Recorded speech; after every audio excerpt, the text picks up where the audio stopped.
First, I want to say that I love my father. He's a great man. I respect him so much for who he is today, how much he's grown, how much he's done better. I'm so blessed with the opportunity to be a part of his life and for us to have a great relationship. And so every time I talk about my father in the past and the things that he did, I'm not judging him. I'm not in no way holding animosity or resentment or anger. I'm just telling my story. My life was completely different back then as compared to what it is now. And I always say I never want to be remembered for my worst act. We all make bad decisions in life. For my father, I don't really know exactly what was his motivation and what was the reason behind him leaving. As a father, as a parent, you have to sacrifice your own wants and needs and other relationships that you may want to pursue for your child. It broke me because that didn't happen. It wasn't really the act of my father leaving. That happens all the time. It was the fact that I didn't feel any love coming from that direction anymore. So that broke me. It sent me off into this whole revolving ball into destruction, that leads into me going into prison for a very long time.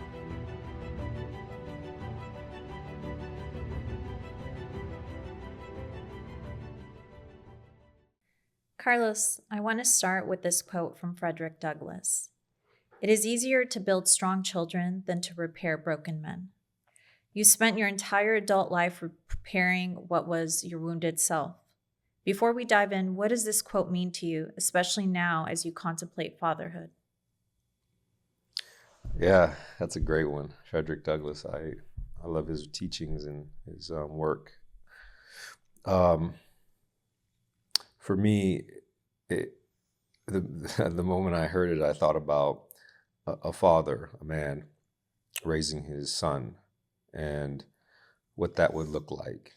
And for me, that looks like being there and creating space for the kid to be their authentic self, love, care, protection, and also being careful of who you allow into your world, because you can be an amazing father, but you can be in an incredibly toxic and horrible environment or relationship, or bring energy from work home that's not good and bring that into the child's life, all those things, and that can impact them. So understanding that it's not just about who you are, right, and doing all the right things as an individual, man, but making sure that you protect your child from the world that's going to be there no matter what. They're going to be exposed to it.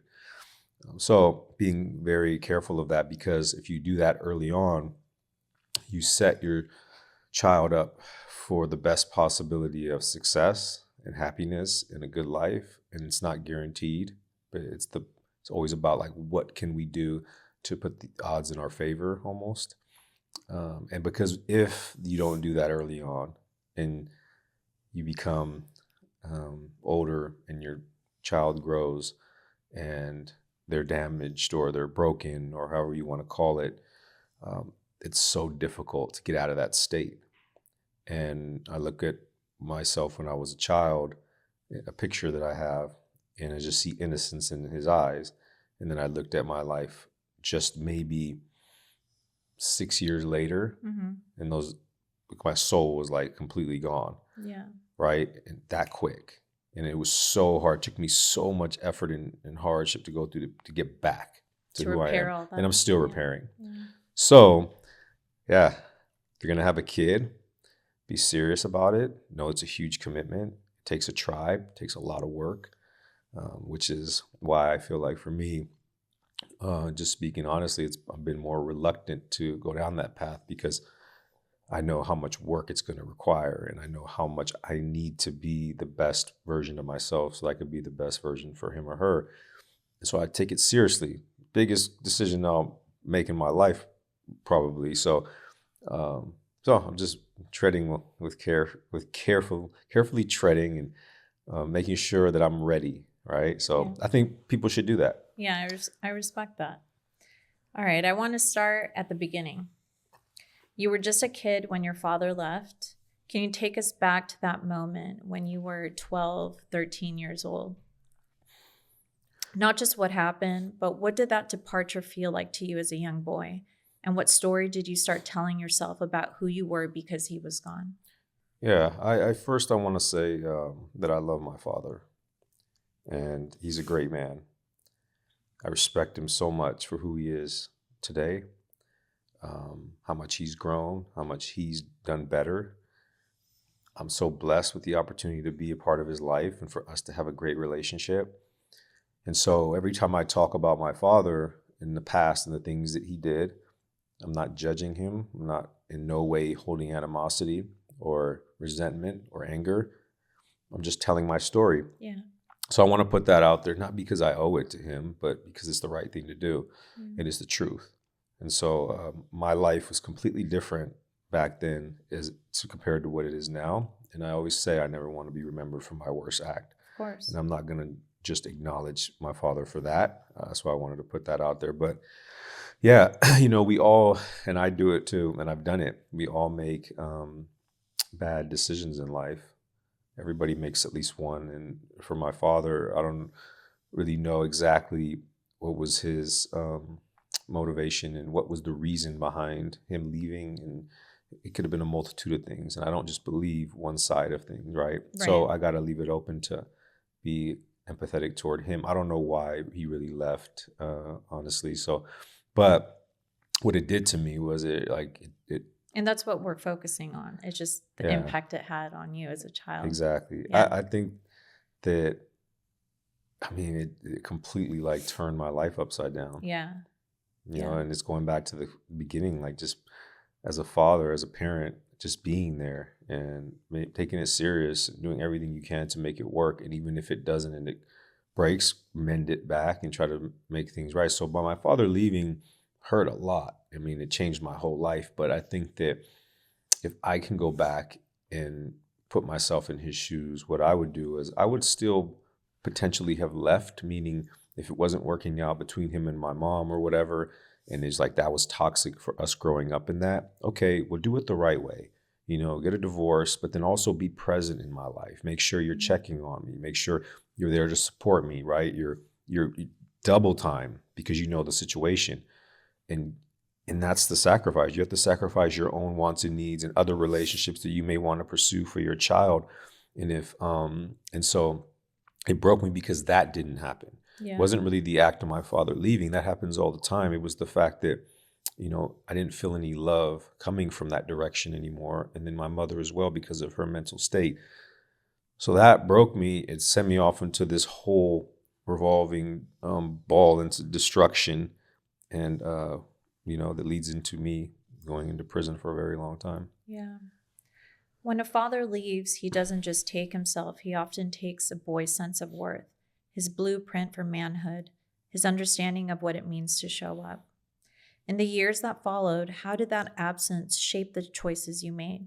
How did the father wound become the fuel for your descent into crime and gang life? Yeah, as a young boy, there was only one man that I looked to as kind of my role model, my guide, or what it meant to be a man, or what my place in the world was, and that was my father. Obviously I had other male figures around me, but not like my father. It was just different. I looked up to him, admired him, wanted to be like him. I was just so fascinated at how smart he was and how he could figure anything out. I could have something that seemed so complicated to me, a toy or whatever, or there was the air conditioning in the house broke down or something. He would fix it. Yeah. And it was just amazing to see that. And so, I went to Catholic school because he wanted me to go there. I played baseball. He put me in all the right things to help me to learn so that I can become a good man. And I just really just looked up to him. So when he was a really good father. Yeah, exactly. From what you're describing, he was a really good father. He was very present in your life. When he was there. When he was there. But he worked. He was also a workaholic. Yeah. Yeah. And he had a physician's schedule. Yeah, he would be sleeping. Sometimes he would stay at the hospital overnight, work just all hours of the night, and just they had rooms in there where they can sleep and stuff. So, but that's the thing is I even got that from him, the work ethic. I knew what he was doing. I knew he was working hard, and so I actually always carried that with me through my life. And so, yeah, when I lost that, it really changed everything. And not having that sense of a father figure or mentor kind of led me to start looking other places, right? So when I left home, I was looking for that. I was like, okay, who am I now? What am I going to be? I don't want to look up to him anymore, right? Because look what he did. So that's severed, and now who am I looking up to? And there wasn't like how some kids today are on social media scrolling and looking at. There was none of that to where I could just be in my room scrolling and looking at other people and Sure. modeling their behaviors. Wasn't, and that's not good within itself. But um, so I left into the streets seeking that, in a sense, not intentionally just seeking that, but my young heart was looking for that, and I found it in gang life. I found it in the brotherhood that came with that, the idea that there's some other young men who've been through what I've been through and worse, and they're like still showing all of the qualities of what make a human. Like, they're making you laugh. They're giving you love. They're showing you support, care, like tough love, right? And all these other things that are very attractive to a young man. And you get so caught up in that because then you attach this identity to it. And you're like, you start to warp your way of thinking into, oh no, we're like, this is our tribe. This is our brotherhood. All these other people are enemies. We're the ones we need to protect. This is where I need to belong. This is what I need to give my life for. And it goes back to that warrior mindset. And then it's just all a destructive world, though. It's not for anything good. Yeah. So that came with, with my father stepping out. Do you think you were seeking a father figure within that brotherhood that you found in the gang life that you found later on? Yeah, I don't know if I was seeking Or was a it more father that figure. camaraderie? It was more just trying to find a why. Mm. A why to continue to push and whatever that was in life, direction. Um, and I think that my curiosity, which is like a natural thing I've always had, Yeah. my curiosity led me to, when people ask me like, how did you leave and just being so young in the streets? Yeah. It was my curiosity. It was Yeah. like, my curiosity is so powerful. And that's, even to this day, I'm just more in control of it. But like, even walking into prison, it was like this weird sense of like excitement Mm-hmm. when I was getting off the prison bus in my shackles, in my paper jumpsuit, going into this holding tank that's concrete with bars, and there's men in there of all different walks of life, but you can feel like, just like that you're in a dangerous place. It was still very exciting. There was this curiosity with that, and for my young self, it was almost kind of like, it was like I want to see what this is, right? Do you think So it was the curiosity or the pain that fueled you at that time? If you could yeah, go back, um, or a little bit of both. both. Yeah. I think both, a mixture of both. Yeah. Like curiosity, fear. Obviously, it's like if you're walking up to like a dark cave and it's like you're afraid, like what's in there, what's going on in Yeah. there, like, and there's two options, right? Either you go in and you can face the fear, almost confront it and adapt to the environment to overcome it, or you walk away. Yeah. And I think that was a huge thing for me as a kid, as I identify it, is I could have walked away from that life, right? I could have. It's a choice. But my pain, my curiosity, and my ability to confront fear kept me there. Yeah. And continuing down that path of like gang life, gang culture, criminality, all that. These are guys who are like gang members on the streets, tough guys. They walk into prison, level 4 prison, they roll it up. They're out. They're like, I can't do this. Yeah. And they're going to like a protective custody yard. They're on medication. It's like they break down. Yeah. For me, it was almost like everything I was afraid of, but it was like pushing into it. Yeah. And I don't know, that comes from something. Maybe it is pain, but Yeah. it comes from somewhere. Yeah, it's so interesting because I ran away, I think around the same age, and I didn't get. I think I only got 2 blocks away, and I was like, "What am I doing? Where am I going to go?" As a little kid. But you ended up, you were sleeping on benches and everything until you found your tribe, so to speak. Yeah. So But what pushed you to run away? I would say, like, okay, pain. pain, right? Yeah, So pain for pain sure. I wanted pushed to you. run away from it. I wanted to Yeah. escape that level intensity of pain. And as a little kid, you don't really know how to handle those emotions, right? So yeah, I can identify with that a lot. Yeah. Well, you walked into prison at 19 years old, the same age many young men are learning how to be men from their fathers. But you were learning in a cell. During those first years, did you find yourself thinking about your father? Did you blame him, miss him, or try to understand him at all? Yeah. I walked in 19 years old to prison. Man, it's like before you really start to learn in prison, you have to first learn how to battle the feelings that are associated with being locked up in a cell for so long. It's like, and you're not used to that, right? Yeah. So I remember that was like my consuming thoughts when I walked in. It was almost like everything that up to that point, all the stuff from the past Yeah. kind of just shut down for a second. Yeah.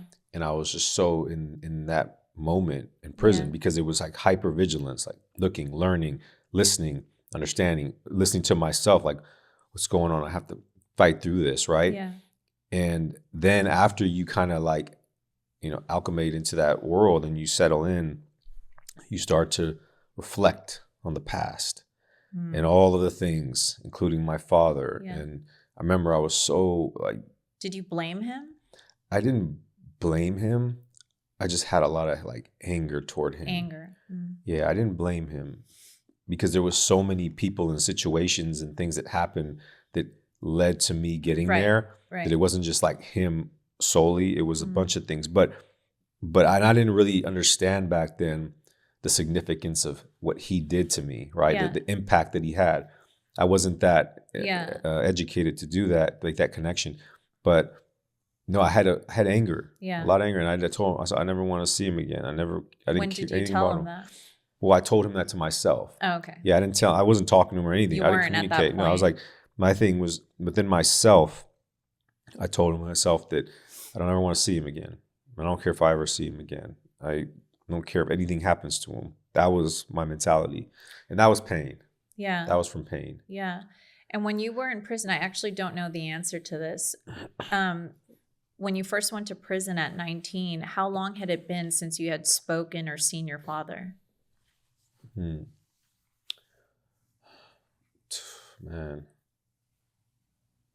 Was he like a present person in your life? We communicated through letters sometimes. Later, my sentence, way Okay. later on. Okay. Yeah, once I went through my process of transformation, communicated, but it was never like a settle, like we like kind of squared things away, right? It wasn't that.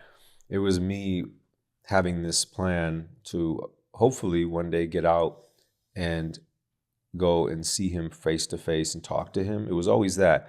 And I really wanted that. So in order for me to maintain that and not lose sight of that, I would communicate with him, and send him stuff and just let him know like what's going on with my life, because I really wanted to help other people. So once I like empathized and had compassion for my dad and I had changed my mindset, I started to feel like the guilt he may feel by me being in there. I started to feel into that. Yeah.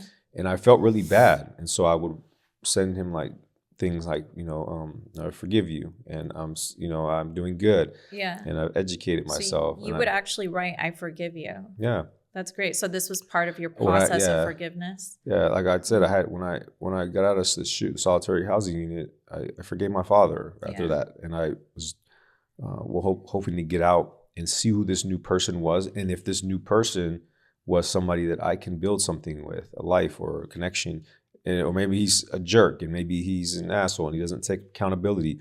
Then I wouldn't know. Yeah, then I would have just never talked to him. I was just all right, but.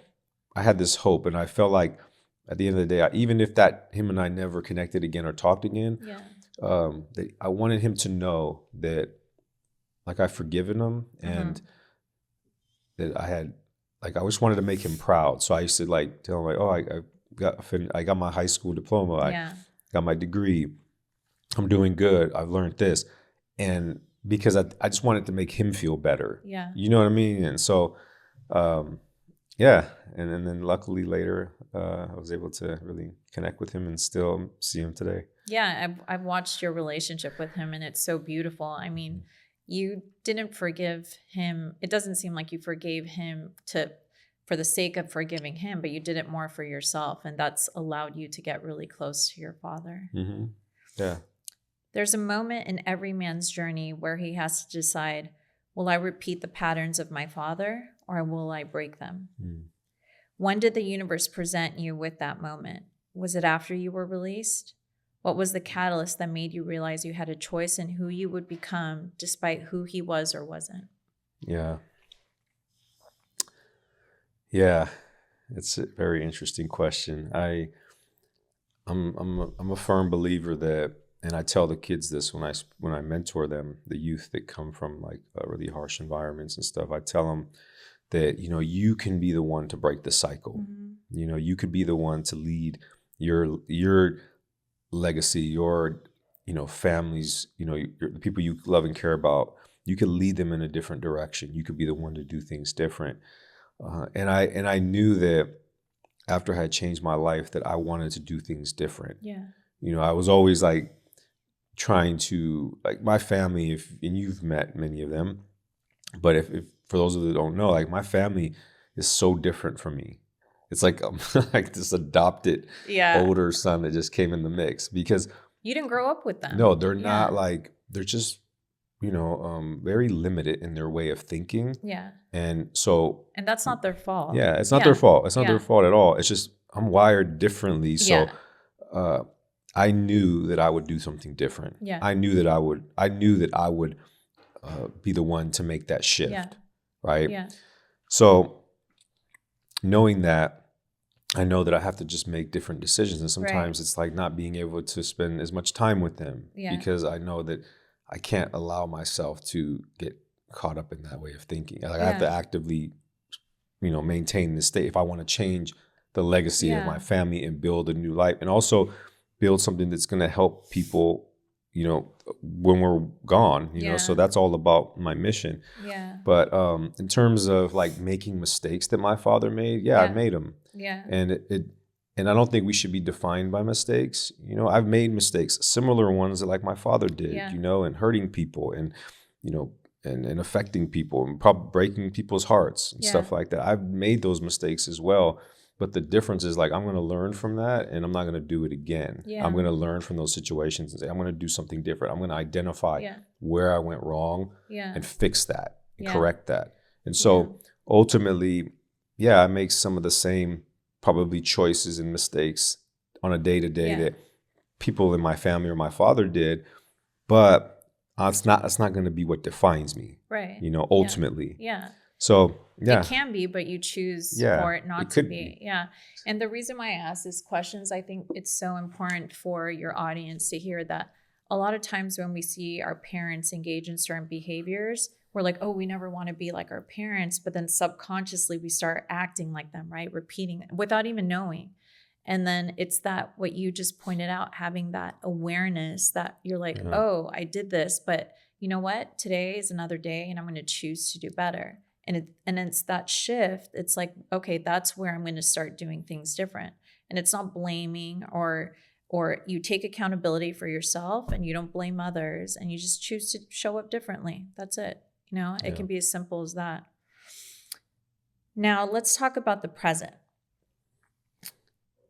As you're navigating relationships since you've been released and you're navigating the idea of you becoming a father yourself, I know this isn't easy for you. This is something you've grappled with.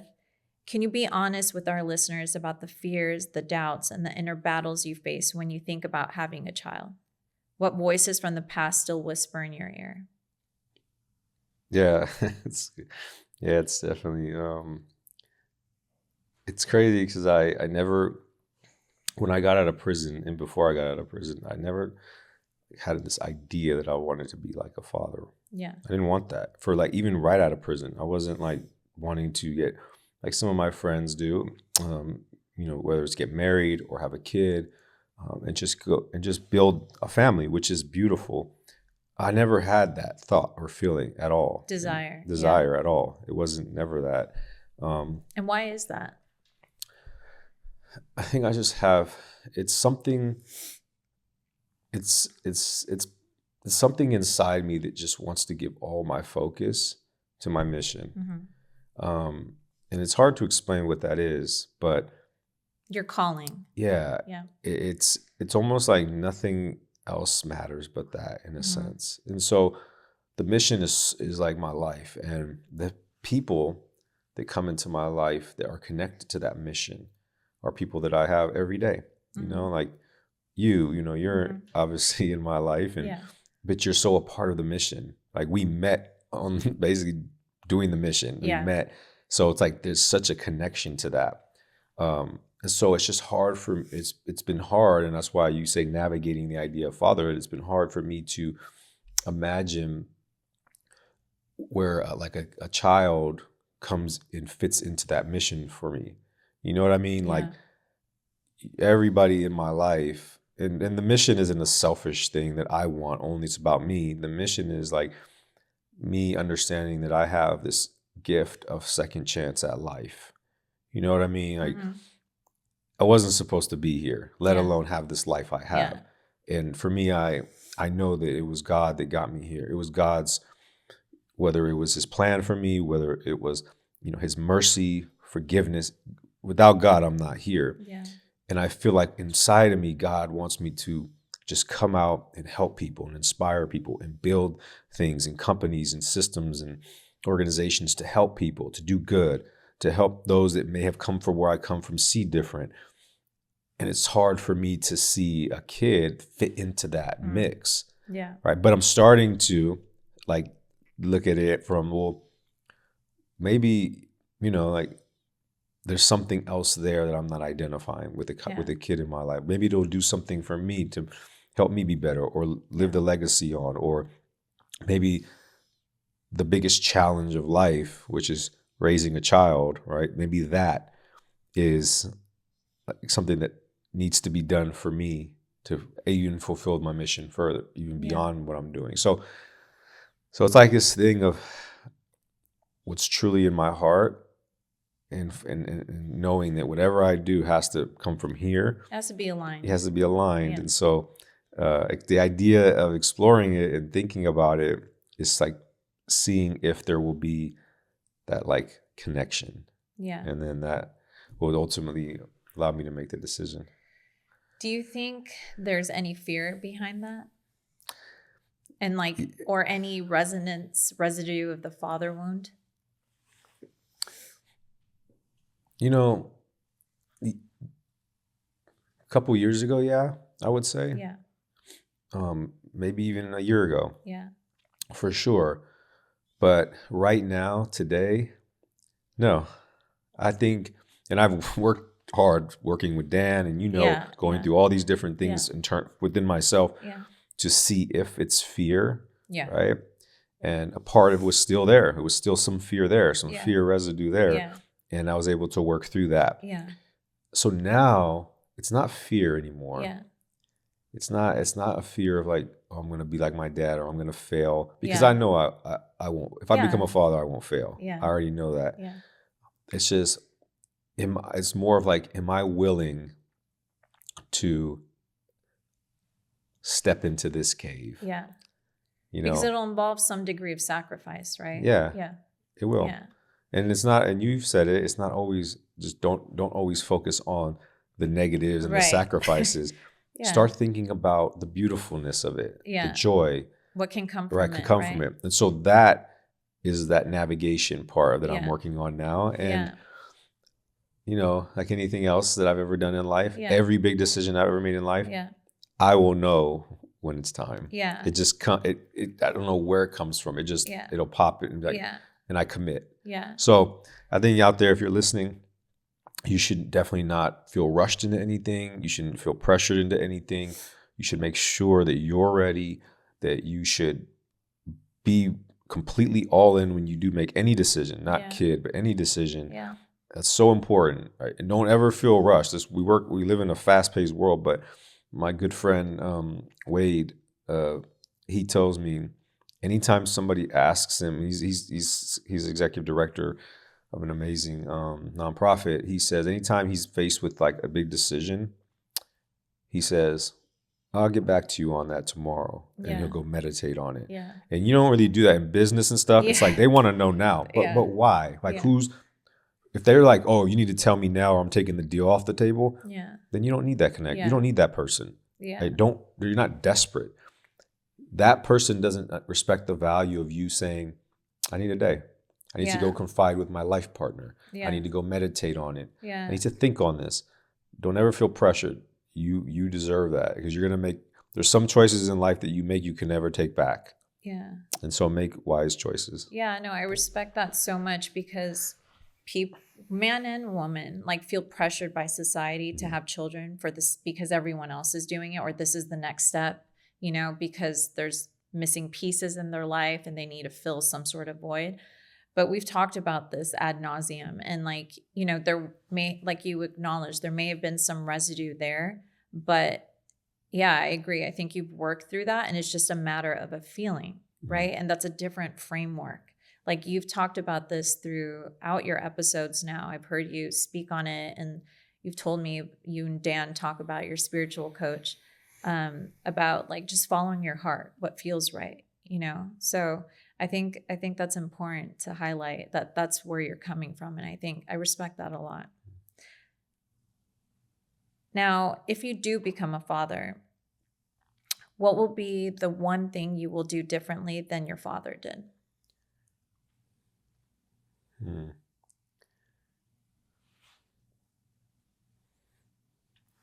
And taking it a step further, what is the single most important value or practice you want to embody to ensure that your child never feels the absence you felt? And this doesn't even have to be limited to a child. You're a mentor to so many young men. You go to group homes, you speak to high school kids.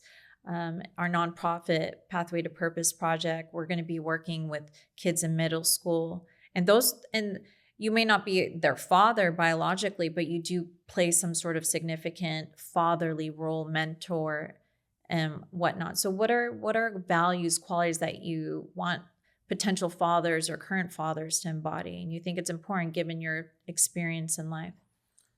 Yeah, self-sacrifice. That's what I would do different. So my father and everybody else, you have a child, your needs come second. Your wants, your desires, your life comes second. So self-sacrifice, and that's what I do with the boys that I mentor now. I give them my time. And there's nothing more important than my time. Yeah. And I give that to them. And I give it to them from the heart. Right. And I know that that's what's required to potentially create change. So. Well, that was a powerful conversation, Carlos. Thank you. Thank you.